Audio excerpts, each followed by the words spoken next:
This video we're delving into the most recent iteration of the GTA 6 mapping project. Our focus centers on a comprehensive analysis of the map's latest updates, incorporating newly unveiled areas and event coordinates derived from leaked information. Additionally, we will explore fresh insights from the initial official trailer, including the revelation of an accessible plaza. A noteworthy aspect we'll be dissecting is the potential expansiveness of the map, hinted at by newfound highway evidence in the trailer. Furthermore, we'll examine a conceptual representation illustrating the potential magnitude of the GTA 6 map. The trailer also provides a glimpse of Starfish Island, a detail we'll thoroughly cover in today's session. Let's initiate our examination by diving into the GTA 6 mapping project. For those not aware, this stands as the most extensive and refined community-driven mapping endeavor, aiming to deduce the GTA 6 map with the utmost accuracy. This endeavor leverages evidence from leaks and the primary official trailer. In our previous map analysis, we scrutinized significant alterations in the Boardgorn and Grass Rivers areas, expanding the map to an impressive 18 by 8 kilometers. However, today's exploration will predominantly focus on alterations in the Vice City region. Rumors suggest that the GTA 6 map will encompass 3 major cities, with Vice City and Portgorn being the identified urban centers so far. Vice City, drawing inspiration from Miami, and Portgorn, a fusion of Gulf cities in Florida. The speculated third city could possibly be modeled after Orlando or Tampa. Earlier rumors hinted at Yorktown being the third city, approximately aligning with Tampa's location. However, intriguingly, structures observed in leaked material from Portgorn were reminiscent of Panama City. Rockstar appears to amalgamate elements from distinct cities to craft a unique virtual landscape. Turning our attention specifically to Vice City, notable modifications are discernible in the Stockyard and Crosstown area. While these alterations may not be immediately apparent, a thorough comparison with the prior map iteration reveals notable changes in street layouts for improved connectivity. Building positions,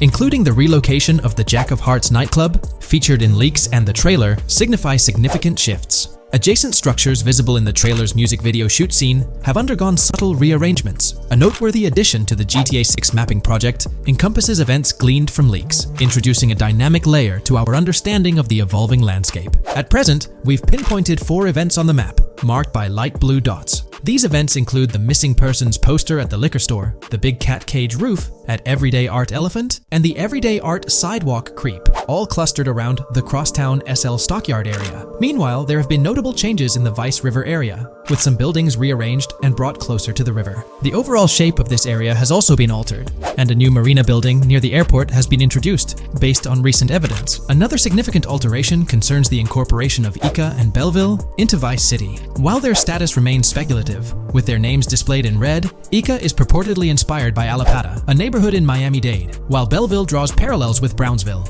Formerly perceived as small towns on the outskirts of Vice City, they're now considered part of the Vicedale neighborhoods, following fresh evidence. This reclassification potentially places scenes like the police officer pursuing the overweight individual in the Belleville neighborhood. Furthermore, a notable discovery linked to Tommy Vercetti's mansion has surfaced. Star Island's inclusion in the game has been confirmed, evidenced by its appearance behind the Rockstar Games title, and in a scene featuring a bikini-clad woman. This revelation solidifies its status as a game location, with strong ties to the original Starfish Island from GTA Vice City, where Vercetti's estate was situated. The prospect of encountering the mansion in-game, whether as an accessible structure or an abandoned relic, remains uncertain but tantalizing. The mention of Star Island remains speculative, as indicated by its red font, leaving the possibility open for it to be renamed Starfish Island or something else. These developments encapsulate the latest updates to the GTA 6 mapping project. Additionally, let's delve into a Reddit post that has garnered attention.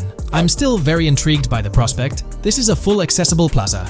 The full access plaza featured in the trailer has piqued my curiosity. This snapshot is captured during a scene where Jason and Lucia evade the police momentarily. Positioned on the right side of the frame is a sign, presumably denoting a mall within the game. Notably, several brand names, including Kowalski, Callis, Scala, and Alpha, are visible on this sign. Furthermore, a portion of the mall's name briefly appears, starting with Ever. Could it be Evergreen Plaza or another variation? The answer remains elusive, and we'll have to await further developments to unravel this mystery. I can pretty much bet on it that this shit will indeed be fully accessible. Most of the signs on that structure look to be clothing and accessory shops, which would easily mean it's accessible to us. I'm really hoping the mall makes a return in this one and will serve kind of as a player hub when online drops. Oh, that would be good. Maybe a spot where you can't attack. Could meet people to join up for races, heists, etc. That would be pretty neat. Now let's shift our our focus to some additional findings that might provide evidence for the existence of the third major city in GTA 6. Furthermore, we'll explore why the actual map size of GTA 6 could potentially surpass the estimations derived from the mapping project. Possible map length. Since we don't know what's in the northern part of the map, and we're not sure if it ends where the current mapping project suggests, I thought the map could look something like this. I get that a map like this might be 4 times bigger than GTA 5, so it could be a lot, but we can't be sure about Rockstar's plans. I also think so, because on the east coast of the current map, we have Vice City's predicted beach areas going almost to the very top.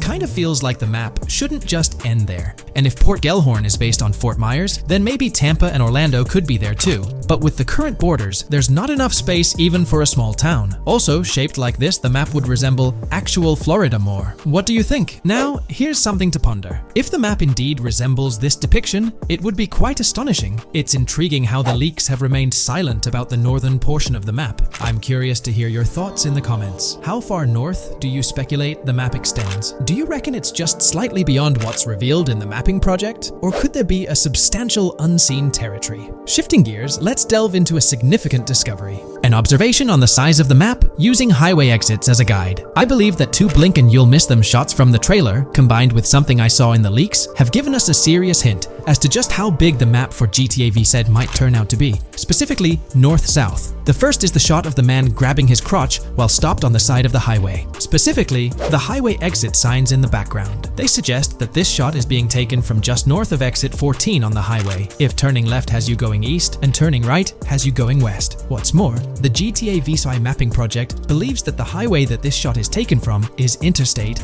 97. Adding to this, there's this shot from earlier in the trailer of the woman in the gold dress hanging out the top of a convertible traveling down I-404, heading towards a junction with 197. At the very start of that clip, you can catch the exit number on the sign she's driving under. You can't see all of it, but to me, it looks more like exit 18 than exit 1B. This one is more speculative though. Now, I'm about to get into the leaks, so I can't post any pictures. There's a clip in the leaks of a red ute heading northbound on 197 towards the exit 13 AB junction that takes 1 to Washington Beach and Ekanfinaka before crashing. The mapping project has been using the leaks to create their maps, and they've placed that stretch of 197 north of Mr. Crotch Grab from the trailer, running through the Stockyard neighborhood. This to me indicates that the highway exits are going to follow a realistic number pattern, with the number increasing or decreasing for every mile traveled. The question is, where does this put exit 12? Exit 11? All the exits going up to 1? I've taken the latest version of the mapping project's map and pointed out where exits 14 and 13 are located. Then, extrapolating from there and using the map's grid as a handy guide, I drew where all the exits further down the numbering scheme might be located. I ran out of room to put exit numbers at #9. If 197 is going to keep following the same numbering scheme all the way north until it hits exit 1, then it's likely that the map is going to be far bigger than we currently think it is, and what's been shown and plotted out so far. In fact, I think the only reason nothing's been plotted up there so far is because so much so far has focused on Vice City and its environs. 404-2 could wind up running just as far north, allowing for a few extra miles and exit numbers to accommodate it crossing the Everglades grass rivers before turning north, as I-75 in real life does. Bottom line, the map for this game is going to be enormous. There's been some chatter among you all about another potential scenario, the possibility of I-97 serving as a loop highway encircling the map's perimeter, similar to GTA 5. While this is a valid consideration, I've largely dismissed it due to a straightforward reason. As previously mentioned, I-44 boasts exit numbers and highway markers that suggest its considerable length, likely extending westward until it reaches the Gulf of Mexico before veering north, mimicking the real-life trajectory of I-75. If the map's northern boundary remains close to its current cutoff point and I-97 extends west and south extensively, then it's plausible that I-44 would mirror this pattern in the opposite direction.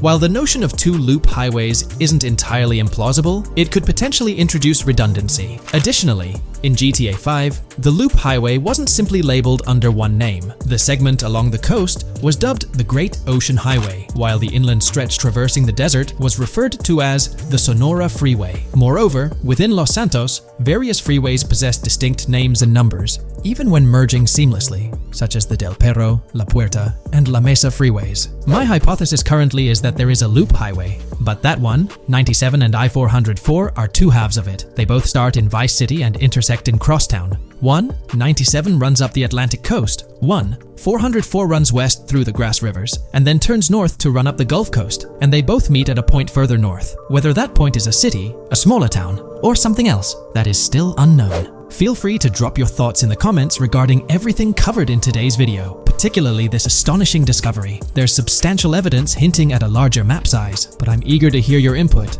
so don't hesitate to leave a comment below.